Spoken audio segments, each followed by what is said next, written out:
तो दोस्तों Jio BlackRock flexi cap fund जिसका बहुत ज्यादा चर्चा स्टॉक मार्केट में चल रही थी, जो म्यूचुअल फंड इन्वेस्टर्स हैं उनके बीच में चल रही थी, क्योंकि ये जियो और ब्लैक रॉक का फर्स्ट एक्टिव म्यूचुअल फंड था।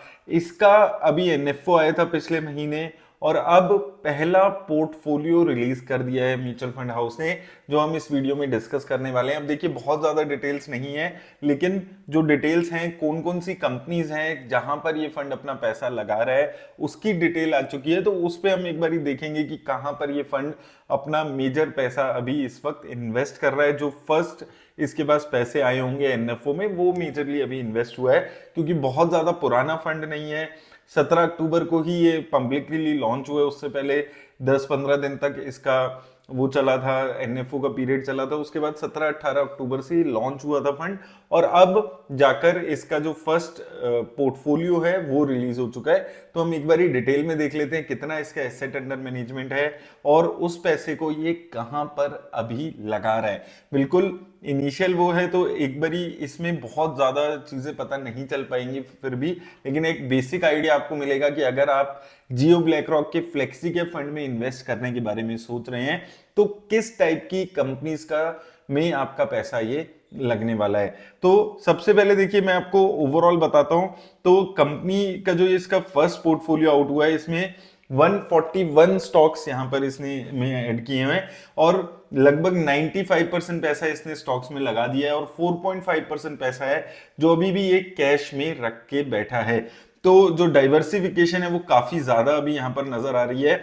ओवरऑल अगर हम देखें 1400 करोड़ के आसपास इसको एसेट अंडर मैनेजमेंट जो इसका एनएफओ से पैसा इकट्ठा हुआ था, उसके अलावा जो लोगों ने एसआईपी कराई होगी वो अलग। तो अभी इसका जो एसेट अंडर मैनेजमेंट है वो 1800 करोड़ के आसपास का हो चुका है। एवरेजली जो नए म्यूचुअल फंड हाउसेस होते हैं उसको 1800 करोड़ का एसेट अंडर मैनेजमेंट बनाने में सालों लग जाते हैं, क्वांट जैसे म्यूचुअल फंड हाउस को और भी काफी सारे म्यूचुअल फंड्स को। लेकिन सिंस जियो का नाम था, ब्लैक रॉक का नाम था, तो बहुत ही आसानी से 2000 करोड़ तक के आसपास का इसने एसेट अंडर मैनेजमेंट बना लिया है। अब एसआईपी करनी है तो 500 की मिनिमम एसआईपी यहां पर आपकी होती है, वो हम डिटेल ऑलरेडी बात कर चुके हैं सेपरेटली वीडियो में। सीधा चलते हैं इसके पहले तो डिस्ट्रीब्यूशन देख लेते हैं सेक्टर वाइज। तो 15% पैसा प्राइवेट बैंक्स में, 11% पैसा आईटी सेक्टर में, 7% पैसा ऑयल एंड गैस में, 6% पैसा कंस्ट्रक्शन सर्विसेज में फंड लगाकर चल रहा है। तो लगभग जो आप देखेंगे मेजरली यहाँ पर 25-30% पैसा जो है ये ओवरऑल आईटी, प्राइवेट बैंक्स, इन जो मेजर लार्ज कैप के सेक्टर्स होते हैं उसमें नजर आ रहा है। अब चलते हैं कंपनीज की ओर और कंपनीज एक बारी देखते हैं। तो हाईएस्ट एलोकेशन में एचडीएफसी बैंक यहाँ पर रखा गया है, उसके बाद ICICI Bank, Reliance, Infosys, SBI, LNT, TCS और भारतीय एयरटेल। तो टोटल अगर हम देखते हैं टॉप की 8 कंपनीज की बात करते हैं, 9th कंपनी आ जाती है एचसीएल टेक 2.28%। तो लगभग जो ओवरऑल टॉप की 10 कंपनीज है मोस्टली सारी निफ्टी 50 कंपनीज रखी गई हैं। तो जो अभी फर्स्ट हैंड अप्रोच अभी रखी गई है वो थोड़ा सा लार्ज कैप और लार्ज कैप में भी निफ्टी 50 इंडेक्स की कंपनीज की तरफ ज्यादा जोर देके यहां पर रखा जा रहा है। तो थोड़ा सा जो टिपिकली ज्यादातर हमने देखे हैं फ्लेक्सी कैप फंड्स उसके टाइप की ही एलोकेशन यहां पर नजर आ रही है। जनरली जितने भी हमें फ्लेक्सी कैप फंड देखने को मिलते हैं, एक्सपेक्ट फ्यू जैसे पराग पारिक वगैरह, वो निफ्टी 50 इंडेक्स की कंपनीज में ज्यादा पैसा लगाते हैं। और ये फंड भी अगर आप देखेंगे तो टॉप 10 में से 9 कंपनीज निफ्टी 50 इंडेक्स की लार्ज कैप कंपनीज आपको नजर आएंगी। उसके बाद 10वीं कंपनी आ रही है अदानी पोर्ट्स, जिसमें 2% पैसा है, ये थोड़ा सा हाई रिस्क आप मान सकते हैं। उसके अलावा फिर आईटीसी आ जाता है, आईटीसी भी सेफर कंपनी आपको यहाँ पर समझनी है। उसके बाद टाटा स्टील, पॉलीकैब, फोर्टिस, इसमें धीरे धीरे जो कंपनीज हैं उनका साइज छोटा हो रहा है। जो टॉप 10 में हैवी लार्ज कैप कंपनीज रख ली है और उसके बाद जो कंपनीज हैं वो थोड़ी छोटी कंपनीज या आप बोल सकते हैं स्मॉलर लार्ज कैप और मिड कैप कंपनीज यहाँ पर आपको नजर आ रही हैं, जिसमें फोर्टिस हेल्थ केयर, जेके सीमेंट, टाटा टाइटन, गेल, भारतीय पेट्रोलियम, मैक्स फाइनेंशियल, बहुत सारी कंपनीज आपको देखने को मिलेंगी। जिंदल, इंडिगो यहाँ पर नजर आ रहा है, एयरलाइन, विशाल मेगा मार्ट्स। तो बहुत सारी कंपनीज हैं यहाँ पर आप देखेंगे एक लंबी लिस्ट है कंपनीज की, जिसमें 0.1%, 0.6% पैसा बहुत सारी छोटी छोटी कंपनीज में यहाँ पर ये फंड लगाकर चल रहा है। तो ओवरऑल अगर हम देखते हैं हाईएस्ट एलोकेशन में काफी आपको कंपनीज नजर आ रही हैं लार्ज कैप, और मोस्टली यहाँ पर भी अगर आप देखेंगे तो जो ज्यादा झुकाव है वो लार्ज कैप या फिर मैक्सिमम मिड कैप कंपनीज में ज्यादा झुकाव यहाँ पर जो देखने में मिल रहा है। कुछ स्मॉल कैप कंपनीज भी यहाँ पर डेफिनेटली हैं, लेकिन मेजरली लार्ज कैप कंपनीज में ज्यादा पैसा लग रहा है।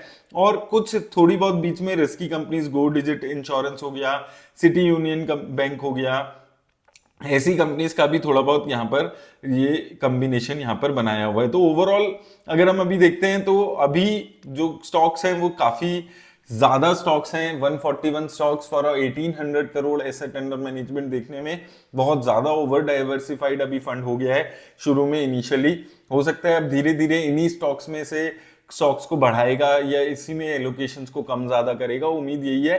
क्योंकि अभी एसेट अंडर मैनेजमेंट ऐसा कोई 30-40 हजार करोड़ का नहीं है कि 150 कंपनीज को के पोर्टफोलियो को बनाना पड़े। लेकिन ऐसा जरूरी नहीं है कि 150 कंपनीज का पोर्टफोलियो है तो स्टॉक फंड रिटर्न नहीं देगा।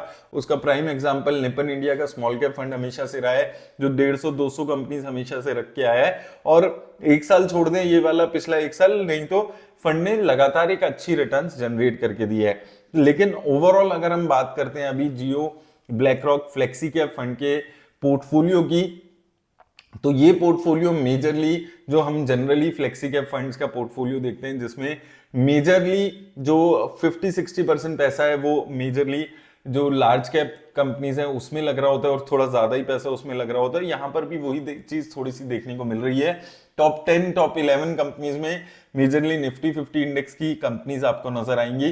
तो थोड़ा सा सेफर बेट, और शुरू में जरूरी भी है ऐसी मार्केट कंडीशन में थोड़ा सा सेफ बेट लेकर चलें, उसके बाद ओवरऑल मार्केट कंडीशंस को देखते हुए अपने पोर्टफोलियो को चेंज करें।